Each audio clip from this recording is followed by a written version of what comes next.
ଏକ ଘଞ୍ଚ ଅରଣ୍ୟର ମଝିରେ ଗୋଟିଏ ନଦୀ ଥିଲା। ଏ ନଦୀରେ ଗୋଟିଏ କୁମ୍ଭୀର ରହୁଥିଲା। କୁମ୍ଭୀରଟି ନଦୀର ମାଛ ଖାଇ ତାର ଭୋକ ମେଣ୍ଟାଉଥିଲା।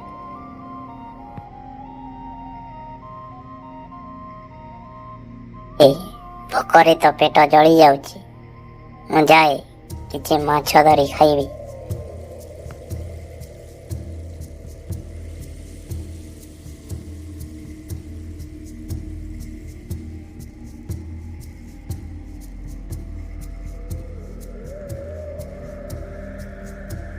ସେହିଦିନ କୁମ୍ଭୀର ଯେତେ ଚେଷ୍ଟା କଲେ ବି ମାଛ ଧରି ପାରିଲା ନାହିଁ।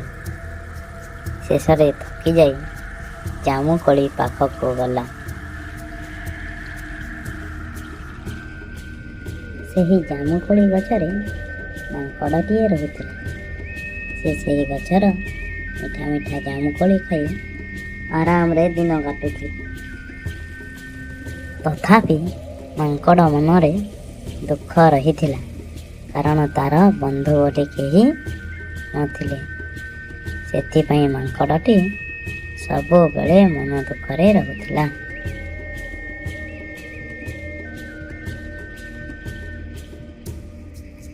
ଆରେ ମାଙ୍କଡ଼ ଭାଇ, ତୁମେ କ'ଣ ଖାଉଛ? ମୋତେ ବି କିଛି ଖାଇବାକୁ ଦିଅ ନା, ମୋତେ ବି ଭାରି ଭୋକ ଲାଗୁଛି। ଏଇଟା ଜାମୁକୋଳି, ଏହା ବହୁତ ମିଠା ଫଳ। ନିଅ, ତୁମେ ବି କିଛି ଖାଇଦିଅ।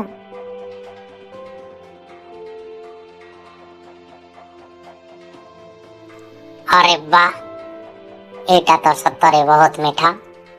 ଧନ୍ୟବାଦ ମାଙ୍କଡ଼ ଭାଇ, ତୁମେ ବହୁତ ଭଲ। ମୋତେ ଭାରି ଭୋକ ଲାଗୁଥିଲା, ତୁମେ ମୋତେ ଖାଇବାକୁ ଦେଲ। ମୁଁ ଖୁସି ହେବି ଯଦି ତୁମେ ମୋର ସଙ୍ଗାତ ହେବ। ହଁ, କାହିଁକି ନୁହେଁ? ଆଜିଠାରୁ ତୁମେ ମୋର ବନ୍ଧୁ। ତୁମକୁ ଯେବେ ବି ଜାମୁକୋଳି ଖାଇବାକୁ ମନ ହେବ, ତୁମେ ଆସି ଏଠାରେ ଖାଇବ। ଦିନ ଜାମୁ ଗଛ ପାଖକୁ ଆସେ, ଜାମୁକୋଳି ଖାଏ ଏବଂ ମାଙ୍କଡ଼ ବନ୍ଧୁ ସାଙ୍ଗରେ ଗପସପ କରି ନିଜ ଘରକୁ ଫେରିଯାଏ।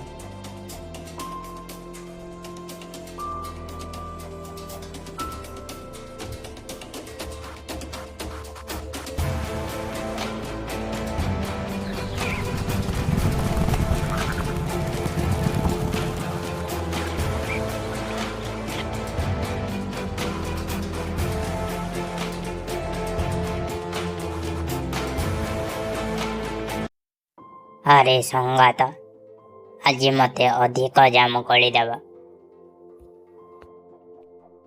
ଆରେ ସଙ୍ଗାତ, ଘରେ ରଖି ଖାଇବାର ଇଚ୍ଛା ଅଛି ନା କ'ଣ? ନା ସଙ୍ଗାତ, ଏ ଜାମୁକୋଳି ତୁମ ସଙ୍ଗାତୁଣୀ ପାଇଁ ନେଇ। ହଁ, ଠିକ୍ ଅଛି, ଏ ନିଅ, ସଙ୍ଗାତୁଣୀକୁ ଦେଇଦେବ, ସେ ଭାରି ଖୁସି ହେବେ। କୁମ୍ଭୀର ଜାମୁକୋଳି ନେଇ ନିଜ ଘରକୁ ଗଲା।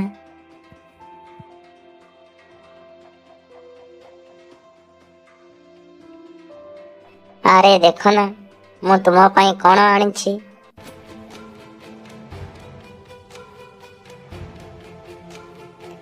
ଆରେ ଏଇଟା ତ ଜାମୁକୋଳି। ଆରେ ବାଃ, ଏ ଜାମୁକୋଳି ତ ବହୁତ ମିଠା ଲାଗୁଛି। ଦେଖ, ଯଦି କଥା ରଖିବ ତେବେ ମୁଁ ଗୋଟିଏ କଥା କହିବି। କୁହ, କ'ଣ କହିବ? ମୁଁ କେବେ ତୁମ କଥାକୁ ଅମାନ୍ୟ କରିଛି? ଯଦି ଏ ଜାମୁ ଏତିକି ମିଠା ଲାଗୁଛି, ତେବେ ସେଇ ମାଙ୍କଡ଼ର କଲିଜା ବହୁତ ମିଠା ହୋଇଥିବ। ମୋତେ ମାଙ୍କଡ଼ର କଲିଜା ଖାଇବାକୁ ଭାରି ଇଚ୍ଛା ହେଉଛି। ଏ କି କଥା କହୁଛ ପ୍ରିୟେ? ମାଙ୍କଡ଼ ମୋର ଅତି ଘନିଷ୍ଠ ବନ୍ଧୁ। ମୁଁ ତାଙ୍କର କିଛି ଅନିଷ୍ଟ କରିପାରିବି ନାହିଁ।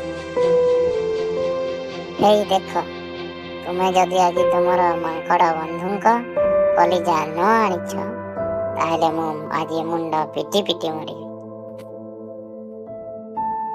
କୁମ୍ଭୀର ଦୁଃଖୀ ହୋଇ ମାଙ୍କଡ଼ ପାଖକୁ ଗଲା।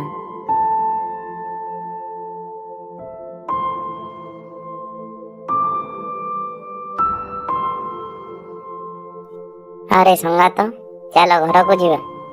ମୋର ପତ୍ନୀ ତୁମେ ଦେଇଥିବା ଜାମୁ କୋଳିରେ ଖୁସି ହେଇ ତୁମକୁ ଆମ ଘରକୁ ନିମନ୍ତ୍ରଣ କରିଛନ୍ତି। ସଙ୍ଗାତ, ତୁମେ ଆଜି ଆମ ସାଙ୍ଗରେ ଭୋଜନ କରିବ। ଆରେ ସଙ୍ଗାତ, ଭୋଜନରେ କ'ଣ କ'ଣ ଅଛି? ମିଠା ଥିବ ନା କ୍ଷୀରି ପିଠା ଥିବ? ହଁ ହଁ, ସବୁ ଅଛି। ଆରେ ସଙ୍ଗାତ, ମୋତେ ତ ପହଁରା ଆସେନି, ମୁଁ ପାଣିରେ ଯିବି କିପରି?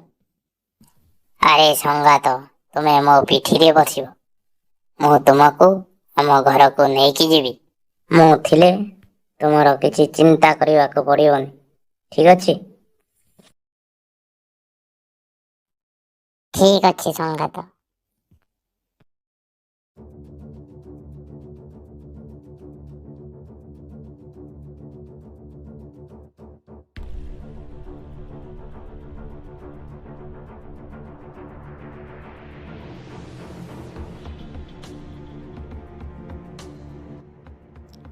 ଆରେ ସଙ୍ଗାତ, ତୁମ ଘର ଆଉ କେତେ ବାଟ?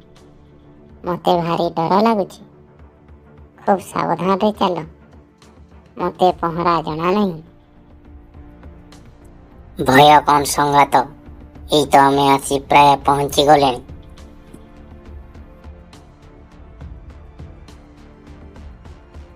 କୁମ୍ଭୀର ଭାବିଲା, ସେମାନେ ତ ମଝି ନଈକୁ ଆସିଯାଇଛନ୍ତି, ମାଙ୍କଡ଼ ଆଉ ଯାଇପାରିବ ନାହିଁ। ତାକୁ ସତ କଥାଟା ଜଣାଇଦେବ। ଆରେ ସଙ୍ଗାତ, ତୁମକୁ କାହିଁକି ନେଉଛି ଜାଣିଛ ତ? ଜାଣିବି କ'ଣ? ସଙ୍ଗାତଣୀ କ୍ଷୀରି ପିଠା ଖାଇବାକୁ ନିମନ୍ତ୍ରଣ କରିଛନ୍ତି, ସେଥିପାଇଁ ପରା ତୁମେ ମୋତେ ନେଇକି ଯାଉଛ। ହା ହା ହା। ଆରେ ସଙ୍ଗାତ, ପ୍ରକୃତ କଥା ହେଲା ତୁମ ସଙ୍ଗାତଣୀଙ୍କର ଇଚ୍ଛା ତୁମର କଲିଜାଟା ଖାଇବ। ସେଥିପାଇଁ ମିଛ କଥା କହି ତୁମକୁ ନେଇଯାଉଛି। କୁମ୍ଭୀରର କଥା ଶୁଣି ମାଙ୍କଡ଼ର ମୁଣ୍ଡ ଘୂରିଗଲା। ତେବେ ବିପଦ ସମୟରେ ସାହସ ହରାଇବା ଉଚିତ ନୁହେଁ ଭାବି ମାଙ୍କଡ଼ କହିଲା, ଛି ଛି ସଙ୍ଗାତ, କଥାଟା କାହିଁକି ଆଗରୁ କହିଲା ନାହିଁ? କଲିଜାଟା ମୁଁ ଜାମୁକୋଳି କୋରଡ଼ରେ ରଖିଦେଇଛି ପରା। ଆରେ ସଙ୍ଗାତ, କଲିଜା ନ ଖାଇଲେ ମୋର ସ୍ତ୍ରୀ ଭୀଷଣ ରାଗିବ। ଚାଲ କଲିଜାଟା ନେଇ ଆସିବା। ହଉ, ଯାହା ତୁମର ଇଚ୍ଛା। କୁମ୍ଭୀର ଖୁବ୍ ଶୀଘ୍ର ଦିଗ ପରିବର୍ତ୍ତନ କରି ଜାମୁକୋଳି ଗଛ ଆଡ଼କୁ ଚାଲିଲା।